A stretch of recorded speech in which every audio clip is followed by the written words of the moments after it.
السلام علیکم ناظرین، آج میں اللہ جل جلالہ و عما نوالہ کا خوف اور ڈر بیان کر رہا ہوں۔ دین کے ساتھ اس جافشانی کے باوجود جس کے قصے ابھی گزرے اور دین کے لیے اپنی جان و مال آبرو سب کچھ فنا کر دینے کے بعد جس کا نمونہ ابھی آپ دیکھ چکے ہیں، اللہ جل شانہ کا خوف اور ڈر جس قدر ان حضرات کے پایا جاتا ہے، اللہ کرے کہ اس کا کچھ شمع یعنی حصہ ہم سے سیاہ کاروں کو بھی نصیب ہو جائے۔ مثال کے طور پر اس کے بھی چند حصے لکھے جاتے ہیں۔ آندھی کے وقت حضور صلی اللہ علیہ وسلم کا طریقہ۔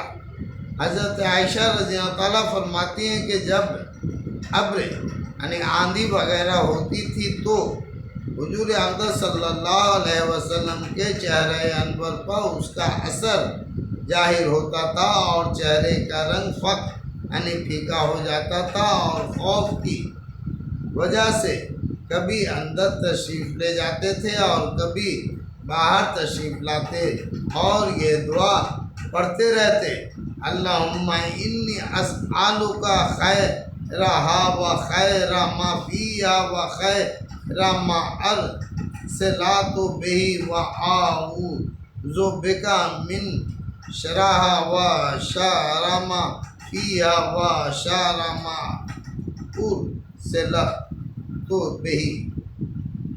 ترجمہ: یا اللہ، اس ہوا کی بھلائی چاہتا ہوں اور جو اس ہوا میں ہو، بارش وغیرہ اس کی بھلائی چاہتا ہوں اور جس غرض سے یہ بھیجی گئی اس کی بھلائی چاہتا ہوں۔ یا اللہ، میں اس ہوا کی برائی سے پناہ مانگتا ہوں اور جو چیز اس میں ہے اور جس غرض سے یہ بھیجی گئی اس کی برائی سے پناہ مانگتا ہوں۔ اور اب بارش شروع ہو جاتی تو چہرے پر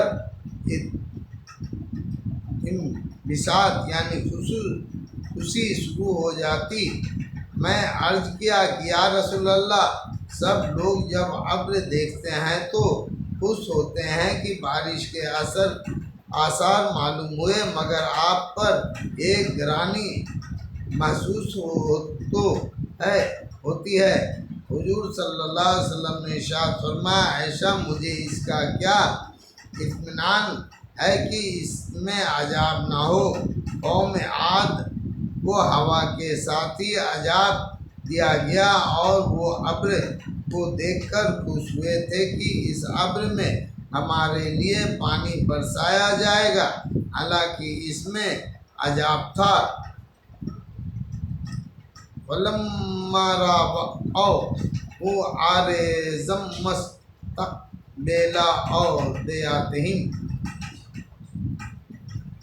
ترجمہ: ان لوگوں نے قوم عاد نے جب اس بادل کو اپنی وادیوں کے مقابلے آتے دیکھا تو کہنے لگے: یہ بادل تو ہم پر بارش برسانے والا ہے۔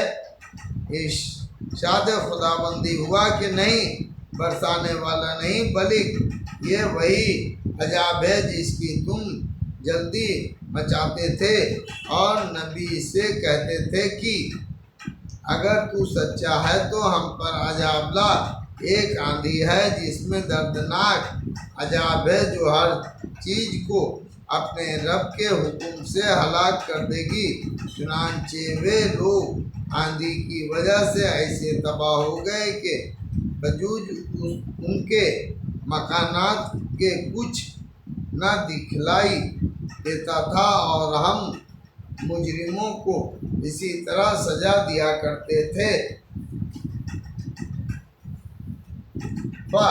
یہ اللہ کے خوف کا حال اسی پاک ذات کا ہے جس کا سید الاولین والآخرین، اگلوں پچھلوں کے سردار ہونا خود اسی کے ارشاد سے سب کو معلوم ہوا کہ اللہ تعالیٰ ایسا نہ کریں گے کہ ان میں آپ کے ہوتے ہوئے ان کو عذاب دیں۔ اس وعدہ خداوندی کے باوجود پھر حضور اکرم صلی اللہ علیہ وسلم کے خوف الہی کا یہ حال تھا کہ اب اور آندھی کو دیکھ کر پہلی قوموں کے عذاب یاد آ جاتے تھے۔ اسی کے ساتھ ایک نگاہ اپنے حال پر بھی کرنا ہے کہ ہم لوگ ہر وقت گناہوں میں مبتلا رہتے ہیں اور زلزلوں اور دوسری قسم کے عذابوں کو دیکھ کر بجائے اس سے متاثر ہونے کے توبہ استغفار نماز وغیرہ میں مشغول ہونے کے دوسری قسم کی لغو تحقیقات یعنی غلط کھوجوں میں پڑ جاتے ہیں۔ اللہ اکبر۔